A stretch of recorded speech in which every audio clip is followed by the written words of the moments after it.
회장님, 이 음식 드시면 안 됩니다. 이연지가 급하게 소리칩니다. 이병철 회장이 숟가락을 입으로 가져가려는 순간이었죠. 그 순간 식당에 있던 모든 사람들이 얼어붙습니다. 가정부가 감히 회장님의 식사를 막다니. 하지만 이연지는 알고 있었습니다. 이 요리가 회장님의 혈압약과 만나면 어떤 일이 일어날지를. 과연 이 여자는 누구일까요? 왜 회장님의 약에 대해 그토록 자세히 알고 있는 걸까요? 그 전에 잠깐 이 영상이 마음에 드신다면 구독과 좋아요 부탁드리며 지금 어디에서 시청하고 계신지 댓글로 남겨주세요. 시청자 여러분의 이야기도 궁금하네요. 사연 이어서 들려드리겠습니다.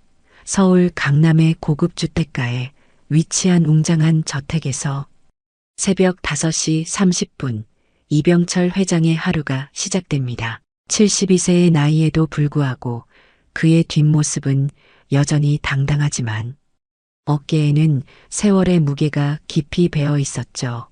넓은 집무실 창가에서 서서히 밝아오는 하늘을 바라보던 이병철은 천천히 돌아서서 책상으로 향합니다. 질서정연하게 정리된 서류들 옆에는 작은 은색 액자 하나가 놓여 있었습니다. 액자 속에는 까만 머리에 환한 미소를 짓고 있는 5살배기 소녀의 사진이 들어 있었죠. 이병철은 의자에 앉으며 조심스럽게 액자를 집어듭니다. 유리야, 오늘도 좋은 하루 보내렴. 그는 손가락으로 사진 속 소녀의 얼굴을 살짝 쓰다듬으며 중얼거립니다. 이것이 그의 매일 아침 의식이었습니다. 30년간 단 하루도 빠뜨리지 않았던 아침 인사였죠. 액자를 원래 자리에 놓으며 이병철의 표정은 다시 냉정하게 굳어집니다. 하지만 그의 눈빛에는 여전히 깊은 그리움이 담겨 있었습니다. 창문 너머로 도시의 윤곽이 점점 뚜렷해지고 이병철은 책상에 놓인 서류들을 정리하며 하루를 시작할 준비를 합니다. 그의 동작 하나하나에서 완벽주의적인 성격이 엿보였죠. 모든 것이 정확하고 깔끔하게 정리되어 있었습니다. 방 안에 흐르는 엄숙한 침묵은 그가 오랫동안 혼자였음을 말해주는 듯 했습니다. 30년 전 그날의 기억이 다시 한번 이병철의 머릿속을 스쳐 지나갑니다. 병철 그룹의 첫 번째 신사옥 준공식이 열렸던 그날 5살이었던 딸 유리가 아버지의 손을 잡고 화려한 테이프 커팅식에 참석했었죠. 행사장은 사람들로 붐비고 있었고 이병철이 잠시 중요한 전화를 받는 사이에 유리는 아버지의 손을 놓쳤습니다. 혼란 속에서 유리는 건설 자재를 운반하던 차량에 치이는 사고를 당했고 사고 직후 이병철은 딸을 발견하지 못했습니다. 나중에 알게 된 사실이지만 현장을 지나가던 한 남자가 유리를 병원으로 데려갔다고 했습니다. 하지만 그 남자는 자신의 신원을 밝히지 않은 채 아이를 고아원에 맡기고 사라져버렸죠. 그 사이 이병철은 딸을 찾기 위해 모든 것을 다했습니다. 경찰과 사설, 탐정은 물론 온갖 방법을 동원했지만 그 누구도 유리의 행방을 알려주지 못했습니다. 그때 집무실 문을 노크하는 소리가 들립니다. 이병철은 시선을 액자에서 돌리며 들어오세요 라고 말했죠. 문이 열리고 50대의 비서실장 김태호가 단정한 정장 차림으로 들어섭니다. 손에는 일정표가 들려 있었습니다. 회장님, 오늘 일정표와 보고서 가져왔습니다. 김태호는 공손하게 서류를 책상 위에 올려놓습니다. 이병철은 서류를 받아들고 빠르게 내용을 훑어봅니다. 그리고 오늘부터 저택에서 일하실 새 가정부분이 오셨습니다. 김태호의 말에 이병철은 서류에서 시선을 들어 그를 바라봅니다. 그의 눈빛에 살짝 지친 기색이 스칩니다. 회장님께서 3개월마다 가정부를 바꾸시는 기록이 이번에는 깨질지도 모르겠습니다만 이번 분은 추천서가 정말 뛰어나다고 하네요. 김태호는 조심스럽게 덧붙입니다. 특히 까다로운 분들 밑에서도 오래 일한 경력이 있으시다고 합니다. 이병철은 고개를 살짝 끄덕이며 들어오라는 신호를 보냅니다. 김태호는 문 쪽으로 고개를 돌려 손짓했죠. 문으로 37세의 이현지가 들어섭니다. 단정한 차림에 깔끔하게 빗어넘긴 머리, 편안하면서도 전문적인 인상을 주는 여성이었습니다. 이현지는 공손하게 인사합니다. 안녕하세요. 오늘부터 모시게 된 이현지입니다. 잘 부탁드립니다. 이병철은 이현지를 잠시 바라봅니다. 무심한 표정이지만 눈에 잠시 관심이 스쳐 지나갔죠. 하지만 곧 평소의 냉정한 모습으로 돌아가 고개만 가볍게 끄덕입니다. 김태호가 이현지에게 부드럽게 말합니다. 이현지 씨, 회장님께서 좋아하시는 음식과 싫어하시는 음식, 목록, 그리고 저택 관리에 관한 특별 지시사항은 제가 나중에 자세히 알려드릴게요. 이현지는 미소와 함께 고개를 끄덕입니다. 이병철이 담담하게 말했죠. 아침은 7시 30분에 주세요. 소금은 최소한으로 넣고 향신료는 절대 사용하지 마세요. 이현지는 다시 한번 공손하게 고개를 숙입니다. 네, 알겠습니다. 말씀하신 대로 준비하겠습니다. 이병철이 다시 서리로 시선을 돌리며 말했습니다. 이제 가보세요. 이현지와 김태호는 조용히 방을 나갑니다. 문이 닫히고 이병철은 의자에 깊숙이 기대 앉았죠. 무의식적으로 작은 멜로디를 흥얼거리기 시작합니다. 오래전 딸에게 불러주던 자장가였습니다. 잠시 후 이병철은 자신이 무엇을 하고 있는지 깨닫고 멈춥니다. 그의 표정에 순간적으로 놀라움이 스쳤죠. 오랫동안 입에 올리지 않았던 그 노래가 왜 하필 지금 떠올랐는지 의아해하는 눈치였습니다. 저택의 주방에서 이현지는 정성스럽게 아침 식사를 준비하고 있습니다. 37년의 인생 경험이 고스란히 담긴 그의 손놀림은 빠르면서도 정확했죠. 이병철의 식사는 단순해 보이지만 준비 과정은 결코 간단하지 않았습니다. 그릇들은 정확히 같은 간격으로 놓여야 하고 음식은 시계 방향으로 특정한 순서에 따라 배치되어야 했거든요. 이현지는 이 모든 규칙들을 완벽하게 숙지하고 있었습니다. 아침 식사 준비됐습니다. 이현지가 식당에 들어서자 이병철은 시계를 확인합니다. 정확히 7시 30분이었죠. 이병철은 자리에 앉으며 음식을 살펴봅니다. 모든 것이 그가 지시한 대로 완벽하게 준비되어 있었습니다. 밥은 175도에서 정확히 15분간 뜸을 들였습니다. 이현지가 차분하게 설명했죠. 그리고 국물 온도는 80도로 맞췄습니다. 이병철은 고개를 끄덕이고 식사를 시작합니다. 그날 오후 이병철의 옷장 앞에서 이현지는 정성스럽게 옷들을 정리하고 있었습니다. 셔츠는 색상별로 분류되고 넥타이는 패턴과 소재에 따라 세심하게 배열되었죠. 양복은 착용한 날짜를 기록해두고 최소 일주일 간격으로 순환시켜야 했습니다.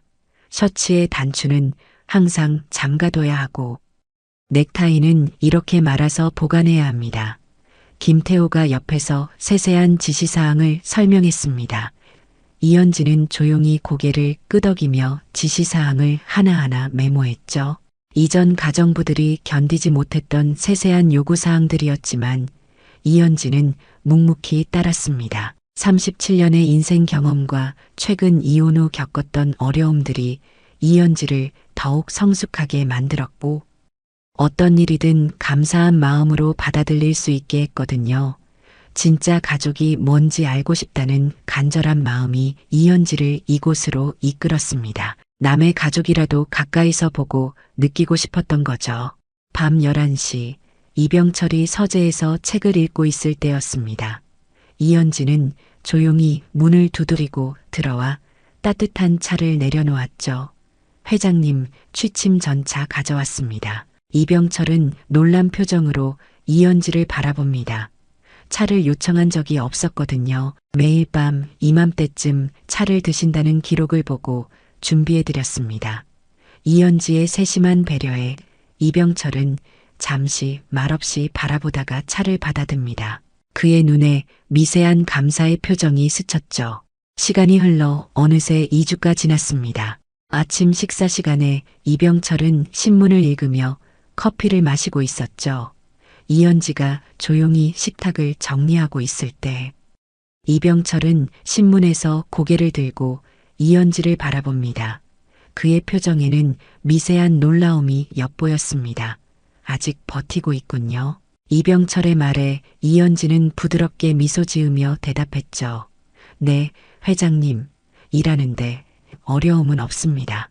이병철은 다시 신문으로 시선을 돌리지만 그의 입가에 희미한 미소가 번집니다. 자신도 모르게 이 새로운 가정부에게 조금씩 마음의 문을 열고 있었거든요.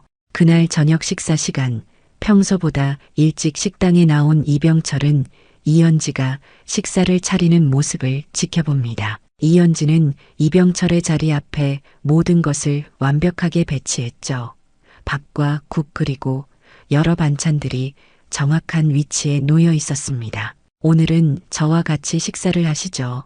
이병철의 제안에 이현지는 놀란 표정 하나 없이 차분하게 식탁에 앉았습니다. 식사가 시작되고 이병철은 평소보다 이현지를 더 유심히 관찰하기 시작했죠. 그런데 이현지가 젓가락을 잡는 모습이 이병철의 시선을 사로잡았습니다. 엄지손가락을 살짝 위로 올리는 독특한 방식으로 젓가락을 잡고 있었거든요. 이병철의 눈이 미세하게 커집니다. 자신의 손을 내려다보니 무의식적으로 똑같은 자세로 젓가락을 잡고 있었던 거예요. 이 독특한 젓가락 잡는 방식은 이병철 가문의 유전적 특징이었습니다. 오래전 아내가 이 특이한 습관을 자주 놀렸던 기억이 떠올랐죠. 뭔가 불편한 점이라도 있으신가요? 이현지의 질문에 이병철은 자신이 한참 동안 이현지를 쳐다보고 있었다는 것을 깨닫고 시선을 돌립니다. 아니에요. 괜찮습니다. 이병철은 다시 식사로 시선을 돌리지만 그의 마음속에는 이상한 감정이 일어나기 시작했습니다. 잠시 침묵한 후 이병철이 다시 질문했죠. 이현지 씨는 어디서 자라셨습니까? 이현지는 잠시 젓가락을 내려놓고 대답합니다. 서울 근교 고아원에서 자랐습니다. 햇빛 고아원이라는 곳에서 고등학교를 졸업할 때까지 있었어요. 이병철의 눈에 미세한 감정의 파동이 지나갑니다. 햇빛 고아원은 유리가 실종된 지역과 가까운 곳이었거든요. 가족에 대한 기억은 있으신가요? 이병철의 조심스러운 질문에 이현지의 표정이 조금 어두워집니다. 기억나지 않습니다. 5살 때 사고로 기억을 많이 잃었거든요. 누군가가 저를 고아원에 데려다 준 것 같은데 그 이전 기억은 거의 없어요. 이병철의 표정이 미묘하게 변합니다. 그는 더 이상 묻지 않고 식사를 계속했지만 그의 마음속에는 이상한 감정이 소용돌이치기 시작했습니다. 우연의 일치가 너무 많았거든요. 젓가락 잡는 습관, 나이, 고아원의 위치까지 이병철은 감히 희망을 품을 수는 없었지만 그 가능성을 완전히 무시할 수도 없었죠. 혹시 정말 그럴 수 있을까 하는 작은 기대감이 가슴 한구석에서 꿈틀거리기 시작했습니다. 다음 날 오후 이현지는 이병철의 약을 정리하기 위해 서재에 들어갔습니다. 이병철 회장은 병원에 정기 검진을 받으러 외출한 상태였죠. 서재는 언제나처럼 정갈하게 정리되어 있었고 이현지는 책상 옆 서랍을 열어 약통들을 차례대로 정리하기 시작했습니다. 혈압약과 소화제 그리고 각종 영양제들이 날짜별로 분류되어 있었거든요. 이현지는 하나하나 꼼꼼히 확인하며 복용법을 메모해 두었습니다. 그때 현관문이 열리는 소리와 함께 이병철이 돌아왔습니다. 회장님, 돌아오셨습니다. 이현지가 서재에서 나와 인사를 드리려는 순간이었죠. 이병철이 계단을 올라가던 중 갑자기 얼굴이 창백해지며 몸이 휘청거리기 시작했습니다. 어지러워. 이병철의 중얼거림과 함께 몸이 뒤로 기울어지기 시작했죠. 2층 계단 중간쯤에서 균형을 잃고 넘어질 위험한 순간이었습니다. 이현지는 순간적으로 상황을 파악하고 재빨리 계단으로 달려갔습니다. 37년의 인생 경험과 침착한 판단력이 발휘되는 순간이었죠. 이현지는 이병철의 몸을 받쳐 안으며 천천히 계단 아래로 부축했습니다. 회장님, 괜찮으세요? 제가 지탱할 테니까 천천히 내려가세요. 이현지의 차분하고 안정감 있는 목소리가 이병철을 안심시켰습니다. 어지럼증 약이 필요하십니다. 이현지가 말하자 이병철은 놀란 눈으로 이현지를 바라봤죠. 서재 책상 서랍 두 번째 칸에 있을 겁니다. 이현지의 정확한 지시에 이병철은 더욱 놀랐습니다. 어떻게 약의 위치를 그렇게 정확히 알고 있는 걸까요? 이현지는 이병철을 거실 소파에 편안하게 눕혀다리고 재빨리 서재로 달려가 어지럼증 약을 가져왔습니다. 물과 함께 드세요. 그리고 10분 정도 가만히 누워 계시면 괜찮아지실 겁니다. 이현지는 이병철의 이마에 찬 수건을 올려드리고 맥박을 확인했죠. 몇 분 후 이병철의 호흡이 안정되고 어지럼증도 점차 가라앉기 시작했습니다. 회장님, 제 말 들리시죠? 곧 괜찮아지실 거예요. 이현지의 따뜻하고 안정감 있는 목소리가 이병철에게 큰 위안이 되었습니다. 그때 현관문이 다시 열리며 45세의 남자가 들어왔습니다. 병철 건설 부사장 한경준이었죠. 이병철의 조카인 경준은 화려한 꽃다발을 들고 있었습니다. 삼촌, 안녕하세요. 정기 검진 받으러 가신다고 해서 들렀는데 무슨 일이세요? 경준은 소파에 누워있는 이병철을 보고 당황한 기색을 보였습니다. 어지럼증으로 계단에서 넘어질 뻔하셨는데 다행히 이현지 씨가 재빨리 받쳐들여서 큰 사고는 막았습니다. 이병철이 설명했죠. 경준은 이현지를 의심스러운 눈으로 바라봤습니다. 그런데 어떻게 어지럼증 약의 위치를 그렇게 정확히 아셨죠? 경준의 말에는 의심이 담겨 있었습니다. 이현지는 차분하게 대답했죠. 오늘 오후에 회장님 약을 정리하면서 알게 되었습니다. 혈압이 높으신 분들은 어지럼증을 조심해야 한다고 들어서 항상 주의 깊게 보고 있었거든요. 경준은 뭔가 더 말하려다가 이병철의 차가운 시선을 받고 입을 다물었습니다. 그럼 저는 이만 가보겠습니다. 회사에서 기다리는 회의가 있어서요. 빨리 회복하세요. 삼촌, 경준이 어색하게 웃으며 자리에서 일어났죠. 경준이 나간 후 거실은 다시 조용해졌습니다. 이병철은 이현지를 바라봤습니다. 고맙습니다.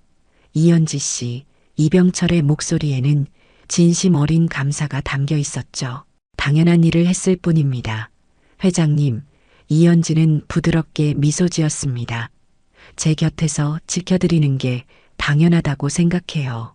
이현지의 단순한 대답 속에는 진심 어린 걱정과 안도감이 담겨 있었습니다. 이병철은 더 이상 말을 하지 않고 천장을 바라봤습니다. 30년 만에 이런 따뜻한 마음을 느끼고 있었거든요. 누군가가 자신을 진심으로 걱정해주고 돌봐준다는 느낌. 가족이 아닌 사람에게서 이런 감정을 느낀다는 것이 신기했습니다. 이현지의 37년 인생 경험에서 우러나오는 성숙한 돌봄이 이병철의 마음을 깊이 움직였죠. 이현지 씨, 이병철이 조심스럽게 입을 열었습니다. 혹시 어린 시절에 대한 기억이 조금이라도 있으신가요? 이현지는 잠시 생각에 잠겼다가 대답했죠. 가끔 꿈에서 따뜻한 목소리가 들려요. 누군가가 저를 부르는 목소리 같은데 정확히는 모르겠어요.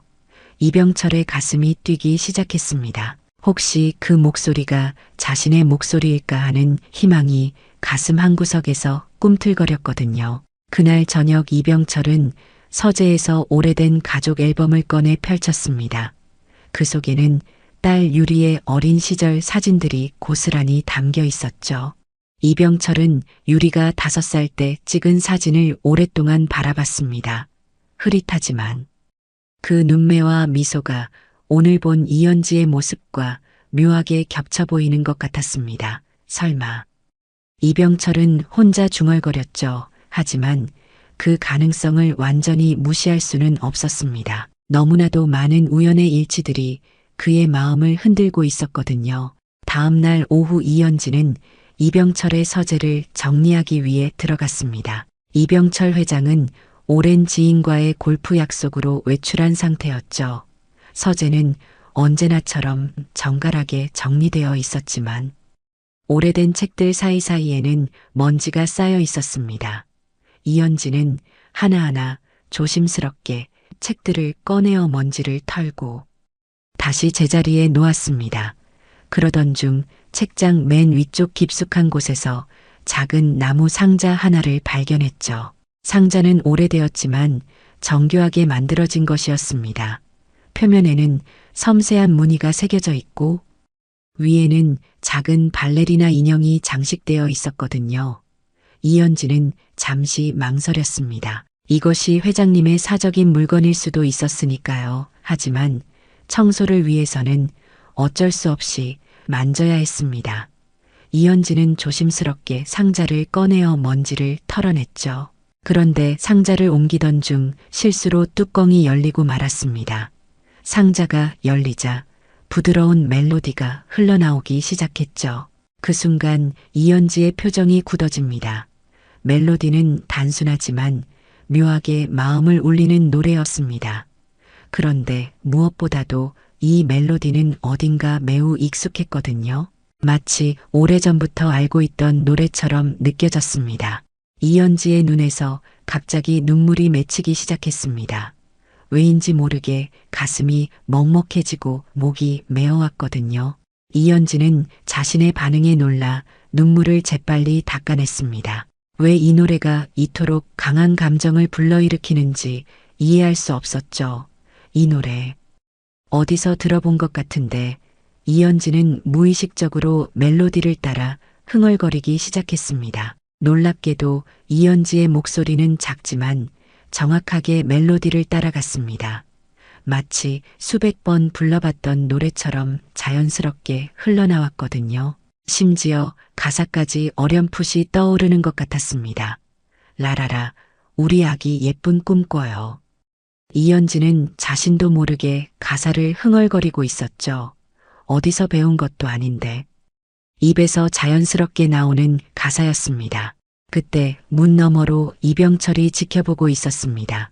골프 약속이 취소되어 일찍 돌아온 이병철은 서재로 향하던 중이었거든요. 문이 살짝 열려 있어 안을 들여다보니 이현지가 소중한 오르골을 들고 노래를 흥얼거리고 있는 모습이 보였습니다. 이병철의 표정은 복잡한 감정으로 가득 찼죠. 그 오르골은 딸 유리의 5번째 생일 선물이었거든요.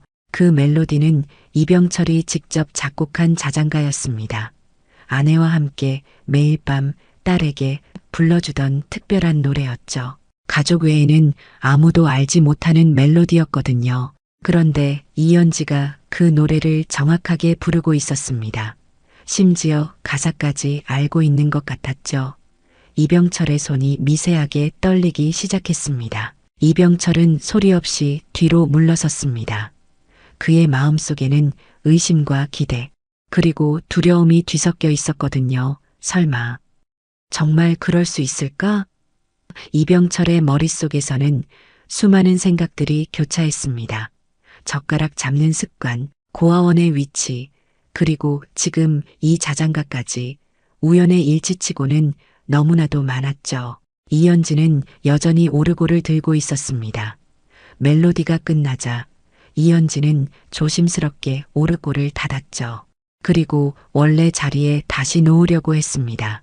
하지만 가슴속 깊은 곳에서 올라오는 감정을 억누를 수 없었거든요.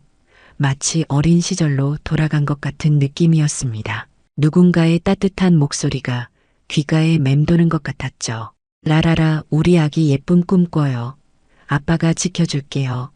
이현지는 다시 한번 작은 목소리로 노래를 불렀습니다. 그 순간 머릿속에 희미한 기억 하나가 스쳐 지나갔죠. 넓은 침실, 포근한 이불, 그리고 자신을 내려다보며 미소 짓는 남자의 얼굴. 하지만 그 얼굴은 너무 흐릿해서 정확히 알아볼 수 없었습니다. 이현지는 오르골을 제자리에 놓고 서재 정리를 마쳤습니다. 하지만 그 멜로디는 계속해서 머릿속에 맴돌았죠. 마치 잃어버린 퍼즐 조각을 찾은 것 같은 느낌이었습니다. 그러면서도 한편으로는 두려웠습니다.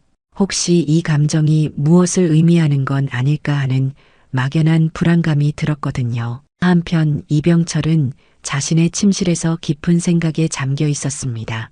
30년 전 그날의 기억이 생생하게 되살아났죠.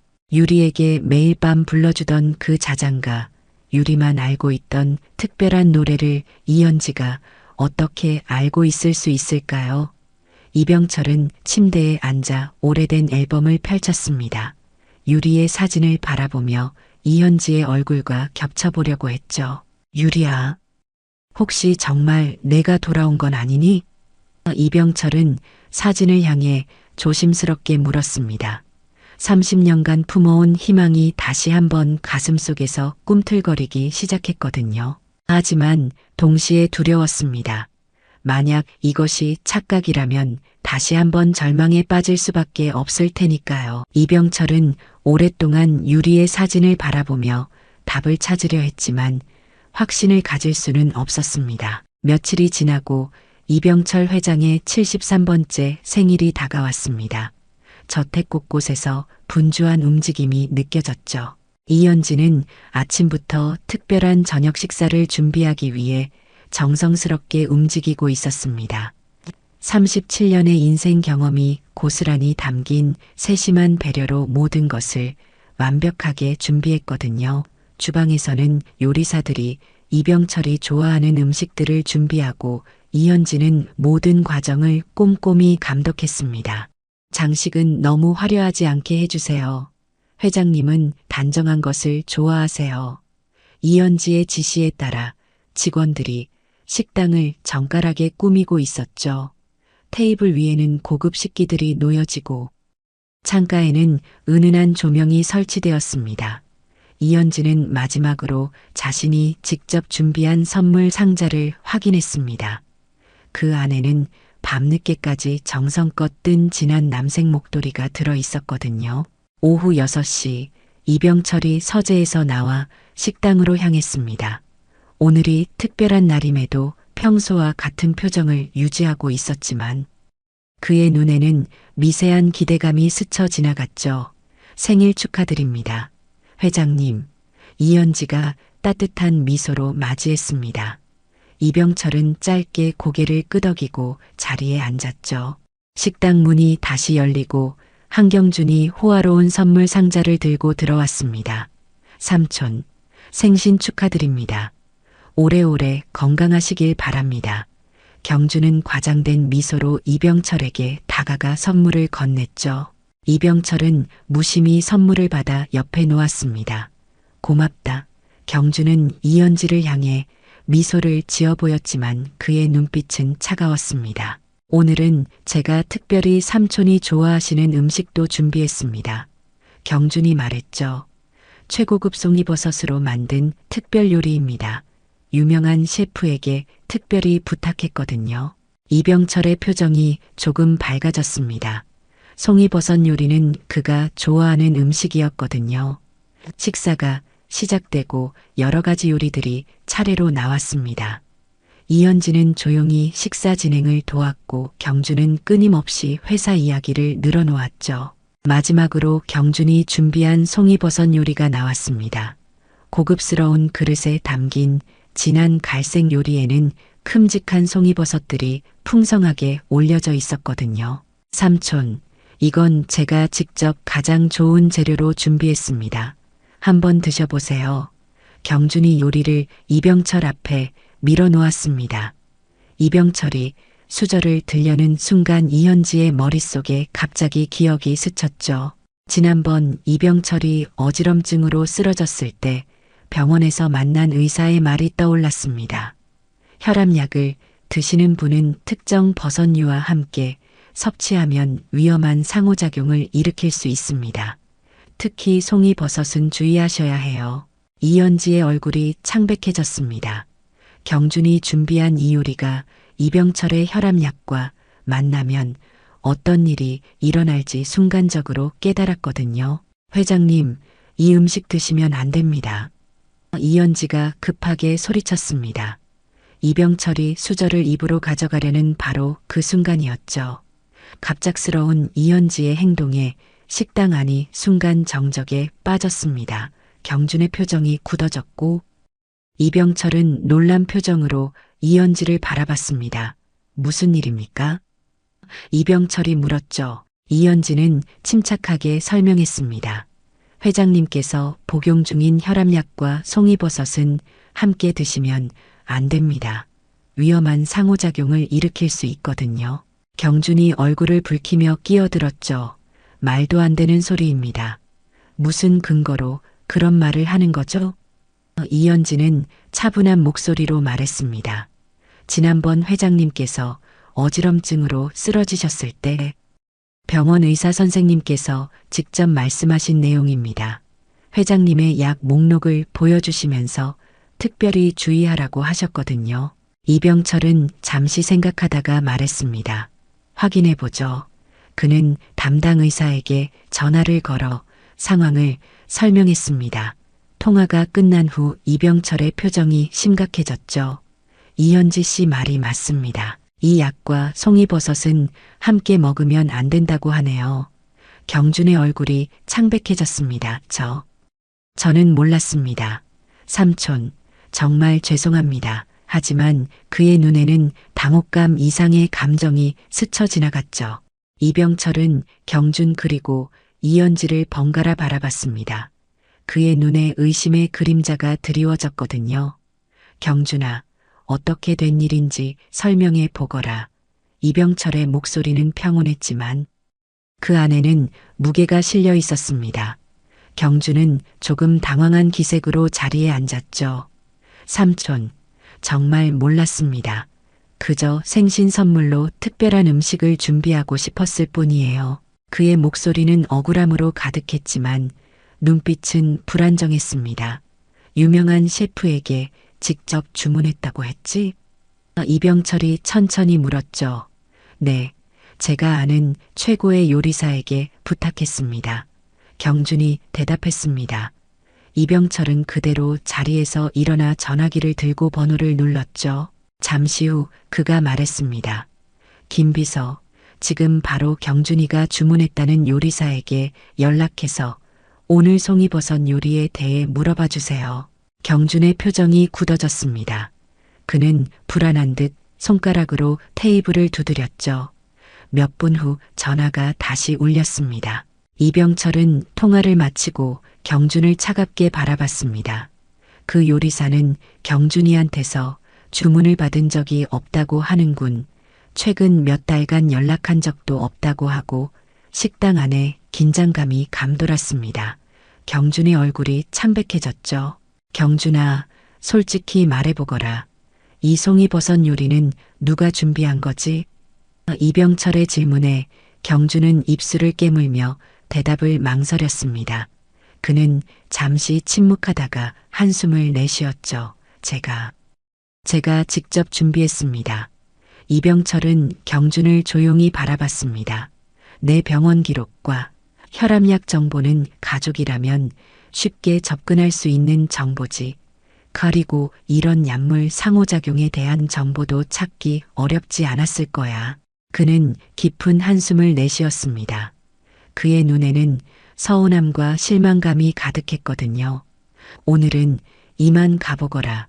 이 일에 대해서는 나중에 다시 이야기하자. 경준은 더 이상 변명할 말을 찾지 못하고 황급히 식당을 빠져나갔습니다.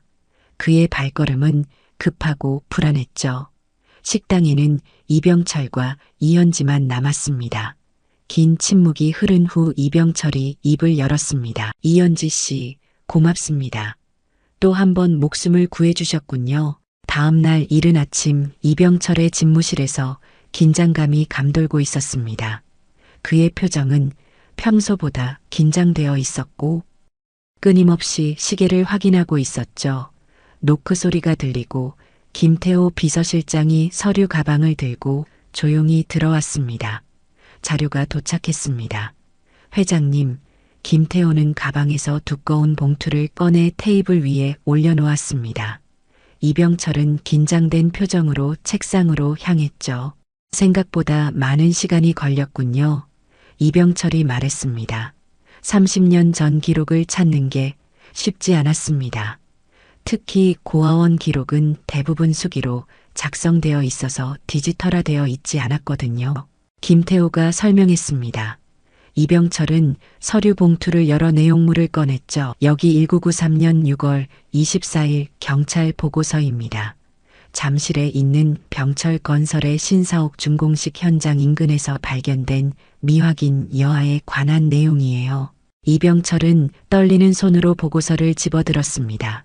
이 아이는 건설자재 운반 차량에 치여 머리를 크게 다쳤고 지나가던 남성에 의해 병원으로 이송되었습니다.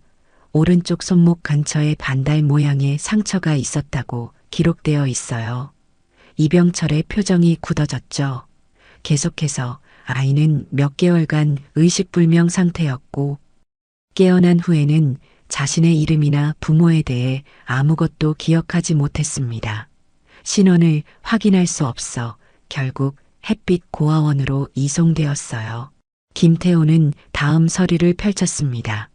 이건 햇빛 고아원의 입소 기록입니다. 당시 원장이었던 박순자 씨가 작성한 내용인데요. 아이가 갖고 있던 유일한 소지품은 미미라는 이름의 고양이 인형뿐이었다고 합니다. 이병철의 눈이 커졌습니다. 미미는 딸 유리가 항상 데리고 다니던 고양이 인형의 이름이었거든요. 이병철은 자리에서 일어나 창가로 향했습니다. 그의 어깨가 미세하게 떨리는 것이 보였죠. 회장님, 이건 놀라운 일치입니다. 사고 장소와 시간, 상처의 위치, 인형 이름까지 김태호가 말했습니다. 이병철은 깊은 숨을 내쉬었죠. 이건 우연일 수 없어. 그는 다시 책상으로 돌아와 다른 서류들을 살펴봤습니다. 그 중에는 햇빛 고아원에서 찍은 어린 시절 이현지의 사진도 있었거든요. 흐릿하지만 그 눈매와 미소는 이병철이 간직하고 있는 유리의 모습과 놀랍도록 비슷했습니다. 그리고 이건 DNA 검사 결과입니다. 김태호가 가장 중요한 서류를 건넸습니다. 이병철은 떨리는 손으로 결과지를 받아들었죠. 이현지 씨의 혈액형은 AB형으로 회장님과 같습니다. 그리고 김태호가 잠시 멈췄다가 계속했습니다. DNA 일치도가 99.9%입니다. 이현지 씨는 회장님의 친딸이 확실합니다. 이병철은 모든 서류를 다시 한번 꼼꼼히 살펴봤습니다. 모든 조각이 맞아 떨어지는 듯 했거든요. 이 모든 것이 일치한다면 정말 이현지가 내 딸이라는 뜻인가? 그의 목소리에는 믿기지 않는 듯한 떨림이 있었습니다. 30년간의 기다림과 그리움, 그리고 이제 찾았을지도 모른다는 희망이 그의 마음을 무겁게 짓누르고 있었죠. 김태호는 신중하게 말했습니다. 회장님, 모든 정황이 그것을 가리키고 있습니다. 그때 노크 소리가 들렸습니다. 들어오세요. 이병철이 말하자 이현지가 들어왔죠. 회장님, 아침 식사 준비됐습니다. 이현지는 평소와 같은 차분한 목소리로 말했습니다. 하지만 이병철이 바라보는 이현지는 더 이상 예전과 같지 않았거든요. 이병철은 천천히 일어나 이현지에게 다가갔습니다. 이현지 씨 아니. 유리야, 이병철의 목소리가 떨렸죠. 이현지는 놀란 표정으로 이병철을 바라봤습니다. 회장님, 무슨 말씀이세요? 이병철은 DNA 검사 결과지를 이현지에게 건넸습니다. 이걸 보세요. 당신은 99.9% 확률로 제 친딸입니다. 이현지는 떨리는 손으로 검사 결과를 받아들었죠. 그의 마음속에서는 혼란과 충격, 그리고 묘한 안도감이 뒤섞여 있었습니다. 그래서 제가 처음 이 집에 왔을 때부터 이상하게 익숙했던 거군요. 이현지의 목소리는 작았지만 그 안에는 깨달음이 담겨 있었습니다. 오르골의 멜로디, 회장님의 습관들, 이 집의 냄새까지 모든 것이 어딘가 기억 속에 있었어요. 이현지는 천천히 일어나 창가로 향했습니다. 창문 너머로 저택의 정원이 보였거든요. 어딘가 기억의 저편에서 어린 시절 그 정원에서 뛰어놀던 모습이 희미하게 떠올랐습니다. 저는 정말 유리인가요? 이현지의 목소리에는 여전히 의문이 담겨 있었습니다. 37년의 정체성이 순간에 바뀐다는 것은 쉽게 받아들일 수 있는 일이 아니었거든요. 이병철은 천천히 이현지에게 다가가 오래된 오르골을 건넸습니다. 이건 내 5번째 생일 선물이었어.